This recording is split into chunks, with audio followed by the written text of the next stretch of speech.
ঘুরতে গেছিলাম সিকিমে, ঘুরে চলেও এসেছি, তারই ভিডিও তোমাদের সঙ্গে আজ শেয়ার করব।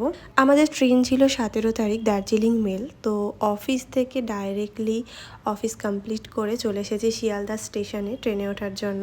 তারপর সারা রাতটা ট্রেনে কাটিয়ে নেমে গেছি সকালবেলা এনজেপি। আর সেখান থেকে আমরা শেয়ার কার নিয়ে নিয়েছিলাম গ্যাংটক যাওয়ার জন্য। শেয়ার কারে নিয়েছিল পার হেড 500 টাকা করে। আর আমি এরকম জানলার ধারে সিট পেয়ে বসে গেছিলাম আর সুন্দর ভিউ এনজয় করতে করতে যাচ্ছিলাম। আমি যেখানে সিটটা আবার পড়েছিল তার সাইড দিয়েই এরকম সুন্দর নদী আর পাহাড় দেখা যাচ্ছিল। তো গাড়িটা দুপুরবেলা লাঞ্চের জন্য দাঁড়িয়েছিল। তো আমাদের মধ্যে থেকে একজন নিয়েছিল ভেজ থালি, একজন ফিশ থালি, আর আমি নিয়েছিলাম মোমো।